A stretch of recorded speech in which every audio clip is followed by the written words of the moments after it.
When you tour an assisted living facility, you are walking into a rigged game.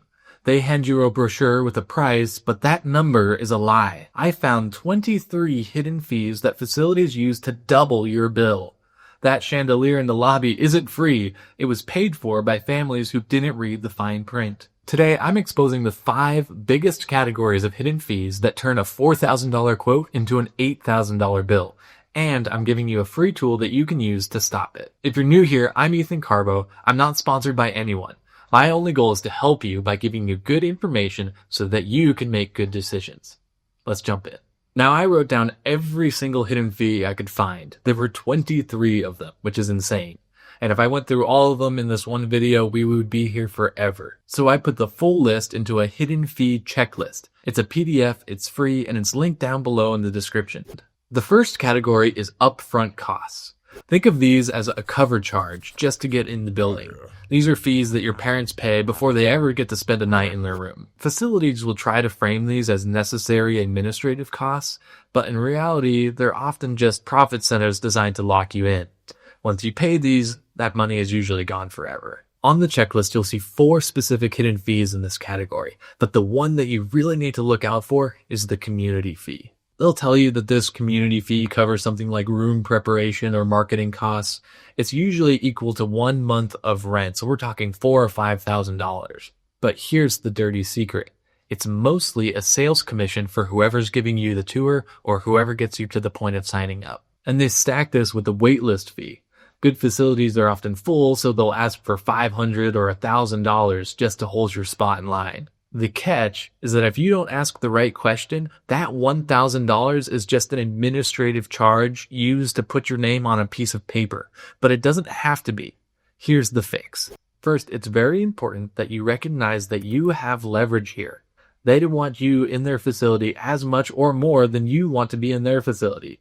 So, for something like the waitlist fee, you need to ask, will this money be accredited to my first month of rent?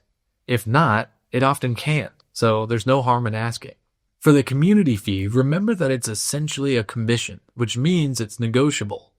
You can use the script in the hidden fee checklist to have a chance of removing it altogether. So I'll read it now. You can say something like, we love this community, but that $5,000 upfront fee is a big upfront cost for us. If you could waive that fee, we are ready to move forward with signing right now. Their goal is to get your parent in their facility. You're just explaining how, for a discount, they're able to accomplish their goal. You'd be surprised at how willing they are to let you keep your $5,000 if it means making a sale. Category 2 is monthly care costs.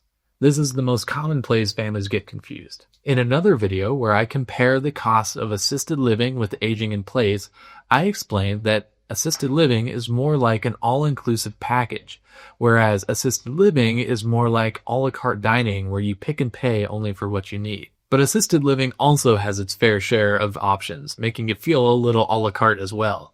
The difference is that these options are mandated by the facility, so it's more like they pick and you pay for what they say you need. The base rent that they show you on the brochure only buys the room. Every single act of kindness or care beyond that, from handing mom a pill to helping her stand up, could have a price tag attached to it. On the checklist, there are 5 major fees in this category, but the most aggressive one is medication management. Many of us would assume that something as simple as handing mom her pills would be included in the rent. It almost never is. They will charge a monthly fee just to manage the bottle. But it gets worse, because many facilities use levels or points, which makes things more confusing and, yes, more expensive. If your parent takes 5 pills a day, that might be level 1 and you're paying $300 a month. But if they take 6 pills a day, suddenly they're bumped up to level 2 and you're paying $600 a month. And if you try to save money by using your own cheaper pharmacy, sometimes the facilities just won't let you. They'll require that you use their preferred pharmacy. And if you insist on using something else, they could hit you with a non-preferred pharmacy fee and charge you every month just for the inconvenience of opening a bottle from Walgreens instead of their preferred vendor. So here's the fix. Don't let them hide the math. Before you sign, ask, does the cost of medication increase based on the number of pills taken? And check question 12 on the checklist as well. Is there a penalty fee for using my own pharmacy? Sometimes there is, and the penalty is small, and sometimes the penalty is more than the cost of the meds themselves. So you got to make sure that you're protecting yourself and asking the right question. Category 3 is the daily extras. These are the nickel and dime charges. They're the small fees, maybe $5 here, $10 there. Because they're small, you don't really want to fight them. But because they happen every single day, they can stack up to thousands of dollars extra a month. These are often for things that feel like they should just be basic human decency. But for some facilities, it's how they make a big percentage of their income. There are 6 hidden fees in this section of the PDF, but there are 2 that I find particularly insulting. There's the escort fee and the room service fee. So here's the track. Let's say your mom has a little bit of memory loss and needs help getting to and from the dining hall each meal. Well, some facilities will charge an escort fee. That might be $10 to help your mom get to where she needs to go. But if we're talking meals here, that's $10 to the dining hall and then $10 back to her room. That's $20 per meal times 3 meals a day. That's $60 per day times every day in the month. That can be $1,800 a month just to help your mom get to the dining hall, which is right down the hallway. Now imagine she gets the flu and the nurse tells her to stay in bed. You would think that bringing meals to her room would be part of the care, but not always. Sometimes they consider it room service. So if the facility requires her to isolate because she's contagious, they are charging you for every meal that they bring her, even though they were the ones who put the restriction on her. So you have to scrutinize the level of care assessment carefully. Ask specifically, is transportation within the building billed separately? And for the room service fee, you should ask, do you still charge for room service if my parent is sick or is required to isolate? You shouldn't have to pay a penalty for your parent having the flu, especially if the facility is the one quarantining her. Category 4 is the most dangerous one on the list. Surprise high costs. These are fees that trigger during an emergency. The facilities know that you're too stressed to argue about money during a crisis, so this is when they hit you with the biggest bills. The hidden fee checklist has 3 critical fees in this category that you need to be aware of, but the mandatory sitter requirement is the one that can destroy savings accounts faster than any of the other fees that we've discussed so far. So here's the trap. Let's say your dad has a bad week and he becomes a fall risk. The facility might call you and tell you that they can't manage him anymore and that they will require that you pay for a 24/7 care sitter for him. Well, 24/7 care like this can cost $15,000 to $20,000 a month on top of your rent. So here's the hidden fee in all of this. Many facilities have exclusive contracts with expensive agencies. For 24/7 care, they might require that you use one of their agencies, maybe at $40 an hour, rather than allowing you to find your own cheaper care. And what happens if he ends up in the hospital? Oftentimes, they'll continue charging for his level of care. Essentially, they'll be charging to help him with bathing and dressing and getting his meds and other things like this, even though he's not even in the building. The fix is that you need to verify the outside agency policy of the facility. Check question 18.